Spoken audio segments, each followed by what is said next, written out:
नमस्कार.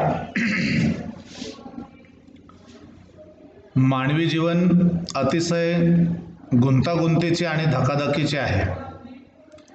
जीवनाच्या प्रत्येक क्षेत्रात विविध स्वरूपाच्या स्पर्धांना आपल्याला दररोजच आणि क्षणाक्षणाला पुढे जावे लागते आहे. हे जात असताना आपल्या भावना विचार अभिव्यक्त करण्यासाठी आपण संप्रेषण या प्रक्रियेतून जात असतो, संवाद साधत असतो. ही संवादाची प्रक्रिया अतिशय मूलगामी तत्वाने पार पडणे अत्यंत अनिवार्य असते आहे. त्या दृष्टीतूनच जसे आपण फेसबुकच्या, ट्विटरच्या, कम्प्युटरच्या युगात वावरत चाललेले आहोत, तसे परस्परांच्या भावना विचार समजून घेण्यासाठी आपण अधिकच सोशल होत जात आहोत असं म्हणायला काय हरकत नाही.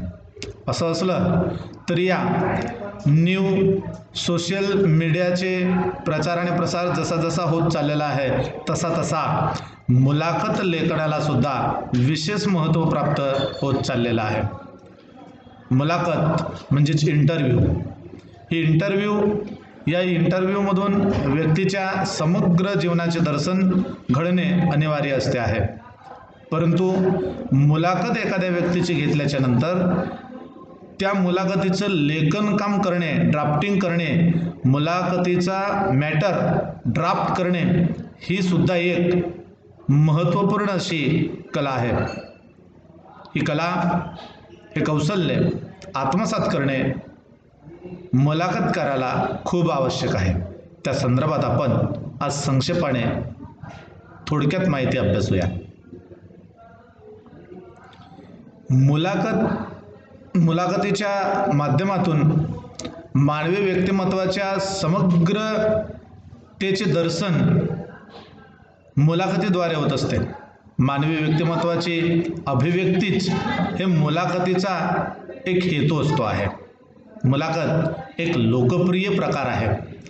सामाजिक माध्यमांचा जसा प्रचार प्रसार होत चाललेला आहे, विकसन होत चाललेला आहे, तसा इंटरव्ह्यू हा प्रकार लोकप्रिय होत चाललेला आहे. मुलाखत लोकप्रिय होत चाललेला आहे.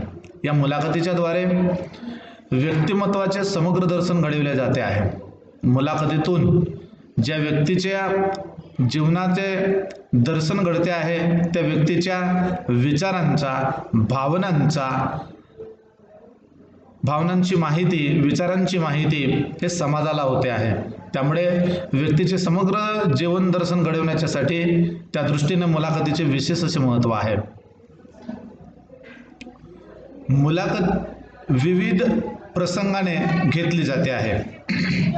साहित्य, कला, क्रीडा, संशोधन या क्षेत्रातील विशेष मान्यवर व्यक्तींच्या आयुष्यातील 50 वर्ष, 60 वर्ष व 75 वर्ष व 100 वर्षे परिपूर्तीच्या निमित्ताने सुद्धा मान्यवर व्यक्तींचे मुलाखत घेतली जाते आहे व या मुलाखतीतून त्यांच्या विचार कर्तृत्वाला, त्यांच्या समग्र जीवन दर्शनाला समजून घेतले जाते आहे. पुरस्कारप्राप्त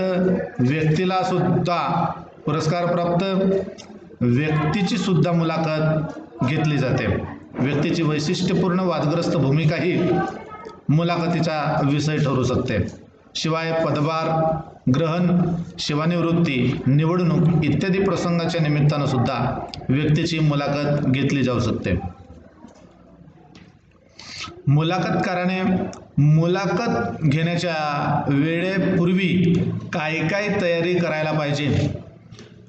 फर्स्ट, व्यक्तीचा संपूर्ण परिचय ज्या माध्यमातून होते आहे, म्हणजे एखाद्याचा गौरव ग्रंथ असेल, एखाद्या व्यक्तीच्या, मान्यवर व्यक्तीच्या जीवनाचं दर्शन घडवणारा गौरव ग्रंथ असेल किंवा त्यांच्या सभोवतालचे मित्रपरिवार, जवळचे लोक असतील त्यांच्या माध्यमातून, म्हणजे त्या व्यक्तीचा परिचय ज्या माध्यमातून होईल त्या स्रोतांची संपूर्ण माहिती मुलाखतकाराकडे असणे आवश्यक आहे.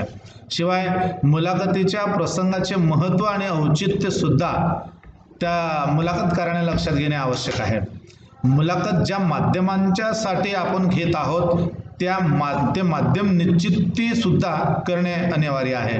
म्हणजे एखाद्या मान्यवर व्यक्तीची मुलाखत वृत्तपत्रासाठी घ्यायची असेल तर किंवा टेलिव्हिजनसाठी घ्यायची असेल तर किंवा लाईव्ह यूट्यूब चॅनलवरून घ्यायचं असेल तर अशा वेळेला मुलाखतकाराने त्या माध्यमाचे गरज म्हणून त्या पद्धतीनं तयारी करायला पाहिजे.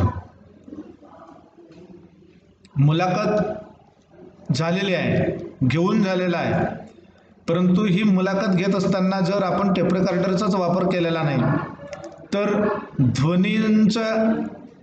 ध्वनिमुद्रण होणार नाही. आणि ध्वनिमुद्रण झालं नाही तर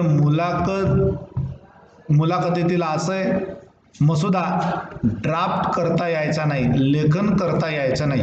मुलाखत घेत असताना मुलाखतदाराच्यासाठी प्रश्नावली बनवित असतो.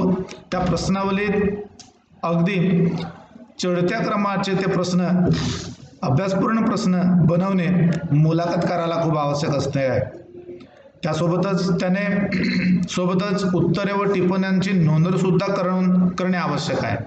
स्वतःजवळ मुलाखतीच्या वेळेला चालू स्थितीतील ध्वनिमुद्रक ठेवणे अत्यंत आवश्यक आहे, दॅट मीन्स टेप रेकॉर्डर. आणि मुलाखत लिहित असताना त्या मुलाखतीला एक विशेष असं आकर्षक असं शीर्षक द्यायला पाहिजे आणि प्रस्तावना सुद्धा लिहायला पाहिजे. आणि शेवटी मुलाखतीच्या अगदी शेवटी लिखाणात आकर्षक समारोप सुद्धा मुलाखतकाराने करावं असं अपेक्षित आहे. धन्यवाद.